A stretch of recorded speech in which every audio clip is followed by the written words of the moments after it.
Hi friends, good morning. మీ గౌరీ చెప్పే కథలకు స్వాగతం.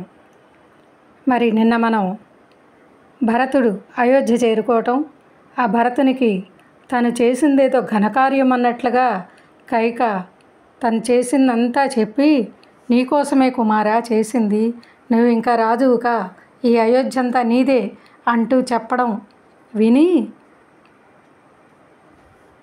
అతను బాధపడుతుంటే కూడా చూడకుండగా ఆ బ్రాహ్మణోత్తములతో కూడా కూడుకొని, మీ నాయనగారికి వెంటనే దాన సంస్కారాలు చెయ్యి, తర్వాత వెంటనే పట్టాభిషిక్తుడివికా అని కైకేయి చెప్తుంది కదా.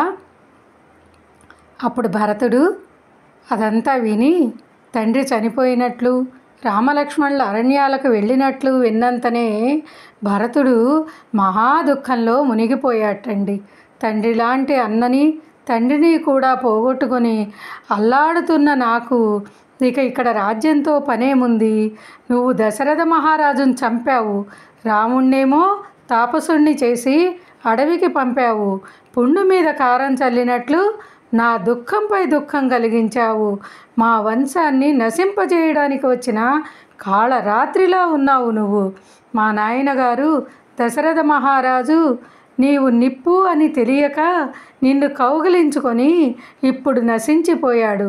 పాపం చేయడమే నీ పని, వంశానికి చెడబుట్టిన దానివి, నీ మూలంగానే మా తండ్రి మరణించాడు, మా వంశంలో ఎవరికి కూడా ఏ మాత్రం సుఖం లేకుండా చేశావు. సత్యసంధుడైన మా నాయనగారు నీ వల్లనే దుఃఖం భరించలేక చనిపోయాడు. ధర్మాత్ముడైన నా తండ్రిని ఎందుకు చంపావు? రాముణ్ణి ఊరు వెళ్ళగొట్టి అడవికి పంపావు ఎందువల్ల? నీ మూలంగా కౌసల్య, సుమిత్ర పుత్ర వియోగంతో దుఃఖపాలైనారు. ఇక వాళ్ళు జీవించటం దుర్లభం. ధర్మాత్ముడగు రాముడు తన తల్లికి నీకు ఎంత మాత్రం భేదం లేకుండా నీకెంతగానో సేవలు చేస్తూ వచ్చాడే. నా పెద్దల్లి కౌసల్య కూడా నిన్ను ధర్మంగా సొంత చెల్లెల్లాగా చూసుకుంది కదా. పాపాత్మురాలగు ఓ కైక అలాంటి కౌసల్య కొడుకు బుద్ధిమంతుడు అయిన రాముడు నారచీరలు కట్టుకొని అడవికి పోయేటట్లు చేసి సంతోషంగా ఉన్నావే. మనస్సులో కూడా పాపం తలచనివాడు బుద్ధిమంతుడు అయిన రాముడు అడవికి పోయేటట్లు చేయడానికి కారణం ఏంటి? రాముని పట్ల నాకెంత భక్తి ఉందో లుబ్ధురాలవైన నీకు తెలియకపోయిందా? కనుకనే రాజ్యం ఆశించి నీవిలా గొప్ప అనర్థం కలిగించావు అని పరి విధాలుగా భరతుడు కైకేయిని అనేక విధాల నిందిస్తూ గోడుగా దుఃఖిస్తున్నట్ట. మళ్ళీ పట్టరాని ఆగ్రహంతో, దుష్టురాలా, ధర్మం విడిచిపెట్టిన నువ్వు రాజ్యభ్రష్టురాలివై నేను చనిపోగా నన్ను గురించి ఏడుస్తూ ఉండు. దశరథ మహారాజుకు మరణం, రాముడికి అరణ్యవాసం ఏకకాలంలో సంభవించేటట్లు చేశావే నువ్వు. మా నాన్నగారు కానీ ధార్మికుడైన రాముడు కానీ నిన్నేమి దూషించారు? ఈ వంశాన్ని నశింపజేశావు కాబట్టి నువ్వు ఇప్పుడు భ్రూణ హత్యా పాపం పొందావు. కాబట్టి నువ్వు నరకానికే పోతావు. భర్త పోయే లోకానికి నువ్వు పోనే పోవు. సమస్త లోకాలకు ప్రీతిపాత్రుడైన రాముణ్ణి అడవికి తరిమేసి సంపాదించుకున్న పాపం ఏదైతే ఉందో అది నాకు కూడా భయాన్ని కలిగిస్తోంది. ఈ లోకంలో నాకు గొప్ప అపకీర్తి వచ్చింది. కైకేయి, నువ్వు తల్లి రూపంలో ఉన్న శత్రువి, నాకు క్రూరాత్మురాలివి, రాజ్యలుబ్ధవి, దురాచారం కలదానివి. ఇక నీవు నాతో మాట్లాడవద్దు. మా వంశానికి చెడబుట్టింది నువ్వు. నీ వల్ల కౌసల్య, సుమిత్ర, మా తల్లులందరూ ఇప్పుడు మహా దుఃఖపాలయ్యారు. మరి ధర్మాత్ముడైన కేకయ్య మహారాజుకు పుట్టిందానివి కానే కావు నువ్వు. ఆయన వంశాన్ని చెరచడానికి పుట్టిన రాక్షసివి. నువ్వు చేసిన పాపపు పని వల్ల నా తండ్రికి, అన్నకు దూరమైపోయాను. నేను లోకంలో అపకీర్తి పాలైపోయాను. అందరికీ అప్రియుడనైనాను. ధర్మాత్మురాలైన కౌసల్యకు పుత్రవియోగ దుఃఖం కలిగించిన నీవు ఏ నరకానికి పోతావో తెలియదు. ఓ కైకేయి, రాముడు బంధువులందరికీ ప్రాణం వంటివాడు, మా అందరికీ తండ్రి లాంటివాడు. ఆ సంగతి తెలియదా నీకు? కుమారుడు ముఖం, కంఠం, వక్షస్థలం, కుక్షి, చేతులు, పాదాలు మొదలైన అవయవాల వల్ల, నేత్రాలు, ముక్కు, అంగుళ్యాది వల్ల పుట్టడమే కాక హృదయం వల్ల పుడతాడు. కాబట్టి తల్లికి తన శరీరం వల్ల హృదయం వల్ల పుట్టిన కుమారుడు అందరికన్నా ప్రియుడు. కాబట్టి తల్లికి పుత్రవియోగ దుఃఖం కన్నా వేరే పెద్ద దుఃఖం లేనే లేదు.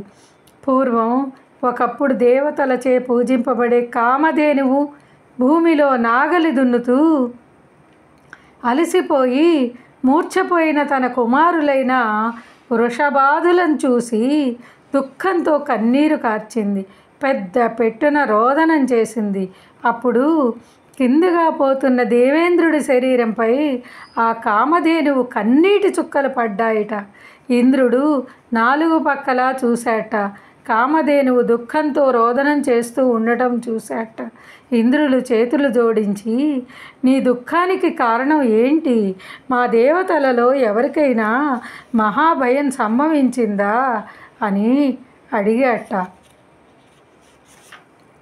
అప్పుడు కామధేనువు ఇంద్రుణ్ణి చూసి, మీలో ఎవరికి ఏ భయం కలగలేదు, మీకెలాంటి అమంగళం కలగకుండుగాక. దేవేంద్ర, కర్షకుడి చేత పీడింపబడుతూ కృషించి ఎండలో బాధపడుతున్న ఈ ఎద్దులను చూసి నా కుమారులు కష్టపడుతున్నారే అని కంటతడి పెట్టాను. వీళ్ళు నా దేహం నుండి పుట్టిన వాళ్ళు, వీళ్ళ కష్టం నేను చూడలేకుండా ఉన్నాను అని కామధేనువు ఎంతో దుఃఖించిందిట. కుమారులలో సమానమైన ప్రియుడెవడు లోకంలో లేరు కదా అని చెప్పిందిట.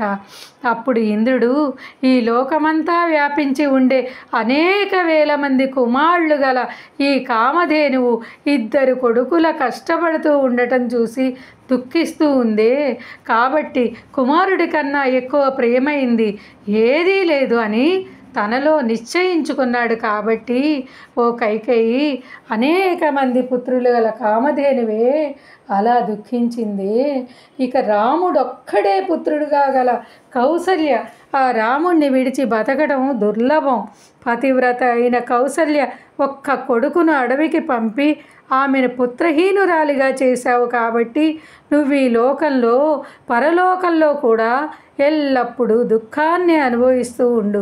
నేను నా అన్న రాముణ్ణి, నా తండ్రి దశరథుణ్ణి పూజించి కీర్తి పొందుతాను. రాముణ్ణి వెంటనే తీసుకొచ్చి ఆ తర్వాత నేనే మునులు నివసించే అరణ్యంలో ఉంటాను. పాపిష్ఠురాల, పట్టణంలో జనులంతా కన్నీరు కారుస్తూ ఉండగా చూస్తూ నువ్వు చేసిన పాపం భరించి ఉండలేను. ఇలాంటి పాపం చేసిన నువ్వు నిప్పుల్లో అయినా దూకు, లేదా దండకారణ్యాలకైనా పో, లేదా తాడుతో మెడకి ఉరిపోసుకొని చావు. అంతకు తప్ప నీకు మరో గతి లేదు. రాముడు మళ్ళీ రాజ్యం పొందితే ఆ విధంగా నా పాపం పోగొట్టుకుంటాను, కృతార్థుణ్ణవుతాను. ఇలా భరతుడు సర్పంలా బుసలు కొడుతూ కైకేయిని అనేక మాటలు అంటున్నట్ట. అడవిలో ఏనుగును వేటగాళ్ల చేత అంకుశాలతో తోమరాలతో పొడిచినట్లు పొడవగా మరి రక్తంలో పడినట్లు భరతుడు భూమి మీద పడిపోయాట.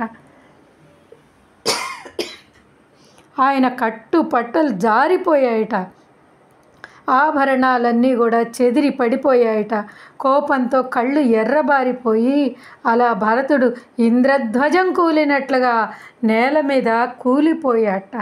చూసారా అండి, కైకేయి ఏ దుర్బుద్ధితో చేసి భర్తని చంపుకొని బంగారమంటి భగవంతుడైన రాముణ్ణి అడవులకి పంపి తన కుమారుడికి పట్టం కట్టాలి అనుకుందో, ఆ కుమారుడు తల్లిని ఎన్ని విధాల శోకిస్తున్నాడో, ఎంత శోకిస్తున్నాడో, ఎన్ని విధాల శపిస్తున్నాడో అవన్నీ కూడా మనం విన్నాం కదా.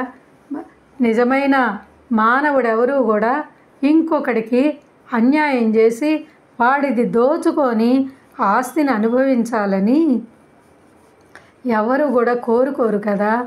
అది భరతుడి రూపంలో మనకి ఎంతో విశ్లేషించి చూపించాడు కవి. మరి అలాగా అంత విశేషంగా ఉన్న భరతుడు రేపేం చేస్తాడు అనేది మనం తెలుసుకుందాం. మరి లైక్ చేయండి, షేర్ చేయండి, సబ్స్క్రైబ్ చేయండి.